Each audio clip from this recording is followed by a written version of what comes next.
Hi hello ನಮಸ್ಕಾರ ಸ್ನೇಹಿತರೆ. ಏನಾಗ್ತದೆ, ಫೈನಲಿ ಮಾನ್ಯತಾ ಹೊಸ ಮುಖವಾಡ ಹಾಕೊಂಡಿದ್ದೆ ಚಾರಿ ಮನೆಗೆ ಎಂಟ್ರಿ ಕೊಟ್ಟು ಚಾರಿ ಕಾಲ್ಗೆ ಬಿದ್ಬಿಟ್ರಲ್ಲಪ್ಪ. ಹಾಗಿದ್ರೆ ಮನೆಯಿಂದ ಒದ್ದೋಡ್ಸದ್ಲ ಚಾರು. ಏನಾಗ್ತದೆ ತಿಳ್ಕೊಬೇಕು ಅಂದ್ರೆ ಈಗಲೇ ನಮ್ಮ ಈ ಚಾನಲ್ನ ಸಬ್ಸ್ಕ್ರೈಬ್ ಮಾಡಿ, ಹಾಗೆ ಈ ಒಂದು ವಿಡಿಯೋವನ್ನ ಪೂರ್ತಿಯಾಗಿ ನೋಡಿ. ಇಲ್ಲಿ ಏನಮ್ಮ ಇದಲ್ಲ ಅಂತ ವೈಶಾಖನ ಕೇಳ್ತಿದ್ದಾರೆ. ಬಿಕಾಸ್ ಇಲ್ಲಿ ವೈಶಾಖ ಪ್ರೆಗ್ನೆಂಟ್ ಅಲ್ವೇನು ಅಂತ ಅನುಮಾನ ಬಂದಿದೆ. ಯಾಕಂದ್ರೆ ಹೊರಗಡೆ ಆಗಿದ್ದೀನಿ ಅಂದ ತಕ್ಷಣ ಮನೆಯವ್ರಿಗೆ ಶಾಕ್ ಆಗುತ್ತಾ. ಅಯ್ಯೋ ನಾನು ಹೇಳಿದ್ದು ಹಾಗಲ್ಲ, ಅಲ್ಲಿ ತಲೆ ಮೇಲೆ ಬಿದ್ದಿತ್ತು ಹೊರಗಡೆ ನಿಂತಾಗ, ಅದಕ್ಕೋಸ್ಕರ ಸ್ನಾನ ಮಾಡಿದೆ ಅಂತ ಹೇಳಿದ್ದು ಅಂತದಾಗ ನೀನು ಸರಿಯಾಗಿ ಹೇಳ್ಬೇಕಲ್ವಾಕ ಅಂತ ಚಾರು ಕೇಳಿದಕ್ಕೆ ನಿನಗೆ ಅರ್ಜೆಂಟ್ ಅಲ್ವಾ ಅಂತ ವೈಶಾಖ ಹೇಳ್ತಾರೆ. ನೀನು ಹೇಳಬೇಕಾದ್ರೆ ತಡವರಿಸಿ ನಿಧಾನ ಮಾಡಿದ್ರೆ ಅನುಮಾನ ಬರೋದಿಲ್ವಾ ಹೇಳು ಅಂತ ಚಾರು ಹೇಳ್ತಾಳೆ. ನಂತರ ನೀನು ಹುಷಾರಾಗಿರ್ಬೇಕು, ಈ ರೀತಿ ಎಲ್ಲ ಕೇರ್ಲೆಸ್ ಮಾಡಬಾರ್ದು ಅಂತ ಹೇಳ್ತಿದ್ದಾಳೆ. ಜೊತೆಗೆ ನೋಡಮ್ಮ, ನೀನು ಬಸ್ರೆ ಹಿಂಗ್ಸು ಹೊರಗಡೆ ಎಲ್ಲ ನಿಂತ್ಕೋಬಾರ್ದು, ಬಾವ್ಲಕ್ಕಿ ಎಲ್ಲ ಬಂದ್ರೆ ಆಮೇಲೆ ತೊಂದರೆ ಆಗ್ಬಿಡತ್ತೆ ಮಕ್ಳಿಗೆ. ಅಲ್ಲಿ ತಲೆ ಮೇಲೆ ಬಿದ್ದಿದೆ, ಹೋಗ್ಬಿಟ್ಟು ತುಪ್ಪದ ದೀಪ ಹಚ್ಚು, ದೇವ್ರ ಹತ್ರ ಕೇಳ್ಕೊ ಅಂತ ಅಜ್ಜಿ ಹೇಳ್ತಾರೆ. ಈ ಕಡೆ ಆಯ್ತು ಅಂತ ಯಾವಾಗಾದ್ರೂ ಮಾಡ್ಕೊಳ್ಳೋಣ ಅನ್ಕೊಂಡ್ರೆ ಈ ಕಡೆ ಚಾರು ಅಂತೂ ಬಿಡ್ತಾನೆ ಇಲ್ಲ. ಈ ಕಡೆ ಬಾಕ ಪೂಜೆ ಮಾಡುವಂತೆ ಅಂತ ಹೇಳ್ತಿದ್ರೆ ದೇವರ ಮನೆಗೆ ಹೋಗುವಾಗಿಲ್ಲ ವೈಶಾಖ.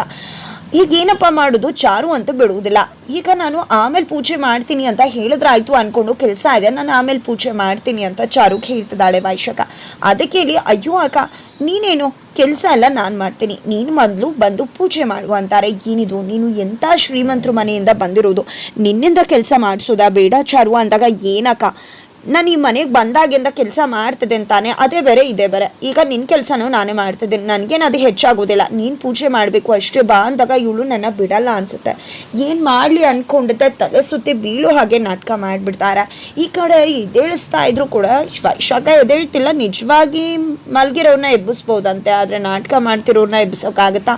ಹಾಗೆ ಇಲ್ಲೂ ಕೂಡ ನಿಜವಾಗಿ ತಲೆ ಸುತ್ತು ಬಿದ್ದಿದ್ರೇನೋ ಎಬ್ಬಿಸ್ಬೋದಿತ್ತು, ಬಟ್ ನಾಟಕ ಮಾಡ್ತಿರೋದು ವೈಶಾಖ ಎದ್ದೇಳಿಸೋದು ಅಷ್ಟು ಸುಲಭ ಅಲ್ಲ. ನಂತರ ನೀರು ತೊಗೊಂಡು ಬರ್ತಾಳೆ. ಹೆವಿ ನಾಟಕ ಮಾಡಿಕೊಂಡು ಡ್ರಾಮಾ ಮಾಡಿಕೊಂಡು ವೈಶಾಖ ಎಚ್ಚರ ಆಗ್ತಾರೆ. ಏನಾಯ್ತಕ್ಕ ನಿನಗೆ ಅಂತಕ್ಕ ತಲೆ ಸುತ್ತು ಬಂದ್ಬಿಡ್ತು.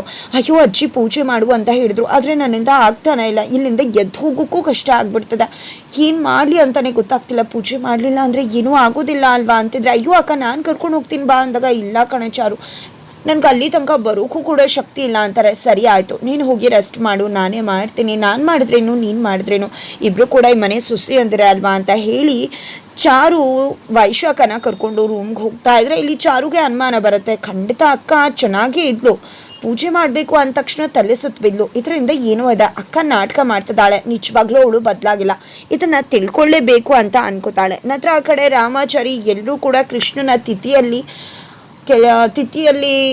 ತಲ್ಲೀನರಾಗಿದ್ರೆ ಪೊಲೀಸ್ ಅವರು ಅಲ್ಲಿಗೆ ಬರ್ತಾರೆ. ಪೊಲೀಸ್ ಅವ್ರನ್ನ ನೋಡಿದೆ ರಾಮಾಚಾರಿಗೆ ಭಯ ಶುರುವಾಗ್ತದೆ. ಬಿಕಾಸ್ ಪೊಲೀಸ್ ಅವ್ರು ಬಂದಿದೆ, ಏನಿದು 3 ದಿನ ಆದ್ಮೇಲೆ ಬಂದು ಮಾಡ್ತಿದ್ರಲ್ಲ, 3 ದಿನದ ತನಕ ಆ ಹುಡುಗನ ಶವನ ಇಟ್ಕೊಂಡು ಕೊಳ್ತು ಹೋಗ್ತಿತ್ತು, ಅಲ್ಲಿ ತನಕ ಬಿಟ್ಬಿಟ್ಟು ಇವಾಗೇನು ಬಂದು ಮಾಡ್ತಿದ್ದಾರಲ್ಲ, ಯಾರ್ದು ಸಂತವನ್ನ ಸೇರಿಸ್ಕೊಂಡು ಅದನ್ನು ದಫನ್ ಮಾಡಿದ್ವಿ ಅಂತ ಹೇಳ್ತಿದ್ರೆ, ಏನಿದು ರಾಮಾಚಾರಿ ನೀನು ನೋಡಿದ್ರೆ 3 ವರ್ಷದ ಹುಡುಗ ಅಂತಿದ್ಯಾ, ಇವ್ರು ನೋಡಿದ್ರೆ ದೊಡ್ಡವರು ಅಂತಿದ್ದಾರೆ ಅಂದಾಗ, ಏನ್ರಿ ಇದೆಲ್ಲ ಕೊಲೆ ಮಾಡಿದ್ದಾರೆ ಆ ಹುಡುಗನಿಗೆ, ಇವತ್ತು ಬಂದು ಮಾಡ್ತಿದ್ದಾರಲ್ಲ ಅಂತ ಪೊಲೀಸ್ ಅವ್ರು ಹೇಳ್ತಿದ್ರೆ ಕೊಲೆನಾ ಅಂತ ಅವ್ರಿಗೆ ಶಾಕ್ ಆಗುತ್ತೆ. ಹೌದು ಅಪ್ಪ, ಅವ್ರಿಗೆ ಹೇಳ್ತಿರೋದು ನಿಜ, ಇಲ್ಲೇ ಪಕ್ಕದಲ್ಲಿ ಆಗಿತ್ತು, ಅದನ್ನ ಇವರು ಇದು ಅಂತ ಅನ್ಕೊಂಡು ಬರ್ತಿದ್ದಾರೆ ಅಂತ ಹೇಳ್ತಿದ್ದಾರೆ.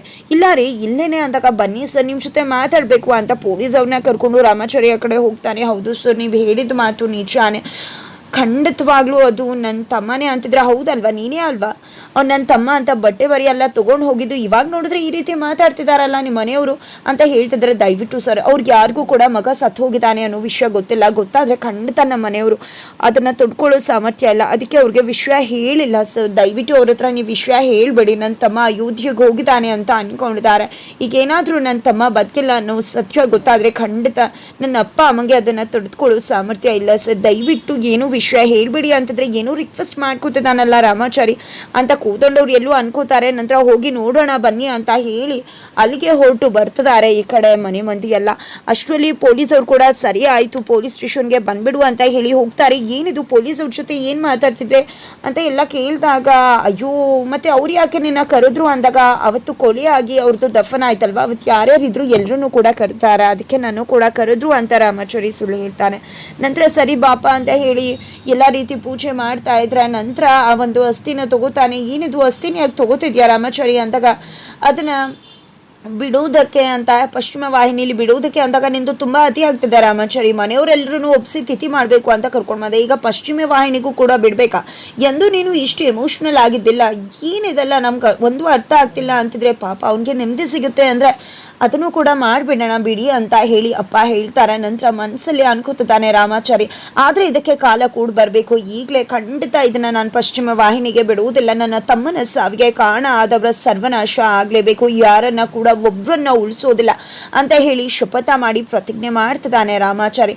ನಂತರ ಇಲ್ಲಿ ವೈಶಾಖ ಹೇಳ್ಕೊಟ್ಟಾಗೆ ಮಾನ್ಯತಾ ಡ್ರಾಮಾ ಮಾಡ್ತಿದ್ದಾರೆ. ಮಗನ ಕರ್ಕೊಂಡು ಮನೆಗೆ ಬರ್ತಿದ್ದಾರೆ ಇಲ್ಲಿ ಚಾರು ಮನೆಗೆ.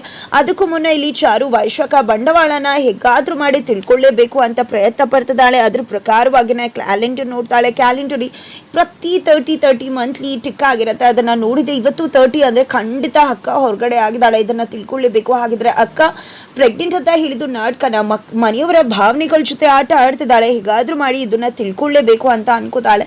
ಪೂಜೆ ಪುನಸ್ಕಾರ ಎಲ್ಲ ಮಾಡಿ ಮನೆಗೆ ಬರ್ತಾರೆ. ಯಂತ್ರ ಎಲ್ಲರೂ ಕೂಡ ಪ್ರೋಕ್ಷಣೆ ಮಾಡ್ತಿದ್ದಾರೆ. ಇದೇನಿದು, ಯಾವುದೋ ಮಗು ಸತ್ತೋದ್ರೆ ಇದೆಲ್ಲ ನೀವು ಮಾಡಬೇಕಾ ಅಂತ ವೈಶಾಖ ಕೇಳ್ತಿದ್ರೆ ಈ ಕಡೆ ನಾಡಿ ಮಿಡಿತ ಇಟ್ಕೊಂಡ್ರೆ ಗೊತ್ತಾಗುತ್ತಂತೆ, ಡಬಲ್ ನಾಡಿ ಮಿಡಿತ ಕೇಳಿಸುತ್ತಂತೆ ಅಂತ ಅನ್ಕೊಂಡಿದ್ದೆ. ಚಾರು ಬಂದು ವೈಶಾಖ ಕೈ ಹಿಡ್ಕೋತಾಳೆ. ಯಾಕೆ ಏನು ಅಂದಾಗ ಅದು ನಿನ್ನ ಬಳೆ ಹೇಗಿದೆ ಅಂತ ನೋಡ್ತಿದ್ದೆ ಅಕ್ಕ ಅಂತ ಸುಳ್ಳು ಹೇಳ್ತಿದ್ದಾಳೆ. ನಾಡಿ ಮಿಡಿತನ ಅಬ್ಸರ್ವ್ ಮಾಡ್ತಿದ್ದಾಳೆ ಚಾರು. ನಂತರ ಇದೆಲ್ಲ ಹಾಕೋದ್ರು ಜೊತೆಗೆ ಮಾನ್ಯತಾ ಮಗನ ಕರ್ಕೊಂಡು ಎಂಟ್ರಿ ಕೊಡ್ತಿದ್ದಾರೆ. ಈ ಕಡೆ ಮಗಳ ಕೈ ಹಿಡಿದು ದಯವಿಟ್ಟು ನನ್ನನ್ನು ಕ್ಷಮಿಸ್ಬಿಡು ಚಾರು, ನನ್ನಿಂದ ತಪ್ಪಾಗಿದೆ, ಖಂಡಿತ ನಾನು ಆ ರೀತಿ ನಡ್ಕೋಬಾರ್ದಿತ್ತು. ಆದರೆ ನಾನು ತುಂಬಾ ಬದಲಾಗಿದ್ದೀನಿ. ನನಗೆ ನನ್ನ ಮಗಳು ಬೇಕು, ನೀವು ಎಲ್ಲರೂ ಕೂಡ ನನ್ನವರೇ ಅಂತ ಹೇಳಿ ಹೆವಿ ಡ್ರಾಮಾ ಮಾಡ್ತಿದ್ದಾರೆ. ಈ ಕಡೆ ರಾಮಾಚಾರಿನ ಹೋಗ್ಬಿಟ್ಟು ಕಾಲೇ ಇಟ್ಕೊಂಡ್ಬಿಡ್ತಾರೆ ಮಾನ್ಯತಾ ಅವರು. ದಯವಿಟ್ಟು ರಾಮಾಚಾರಿ ನನ್ನನ್ನು ಕ್ಷಮಿಸ್ಬಿಡು, ನಾರಾಯಣಾಚಾರ್ಯಗಳೇ ದಯವಿಟ್ಟು ಕ್ಷಮಿಸ್ಬಿಡಿ, ನನ್ನಿಂದ ಎಲ್ಲ ಕೂಡ ತಪ್ಪಾಗಿದೆ, ನಂಗೆ ಅರ್ಥ ಆಗುತ್ತೆ ನಾನು ಎಂಥ ತಪ್ಪು ಮಾಡಿದ್ದೀನಿ ಅಂತ. ಆದರೆ ಇಲ್ಲಿ ಯಾರೇ ನಂಬಿದ್ರು ಕೂಡ ಚಾರು ಅಂತೂ ನಂಬೋ ಮಾತೇ ಇಲ್ಲ. ಅಮ್ಮನ ದರದರ ಅಂತ ಹೊರಗಡೆ ಹೇಳ್ಕೊಂಡು ಬಂದಿದ್ದೆ. ಏನು ನಾಟಕ ಮಾಡ್ತಿದ್ಯಾ? ನಿನ್ನ ನಾಟಕ ನನಗೆ ಗೊತ್ತಾಗಲ್ಲ ಅನ್ಕೊಂಡಿದ್ಯಾ? ನೀನು ನನಗೆ ಅಮ್ಮನೂ ಅಲ್ಲ, ನಾನು ನಿನ್ನನ್ನು ಅಮ್ಮ ಅಂತಲೂ ಅಂದ್ಕೊಂಡಿಲ್ಲ. ಯಾವತ್ತೂ ನಿನ್ನ ಸಂಬಂಧ ಮುರಿದು ಬಿದ್ದಿದೆ.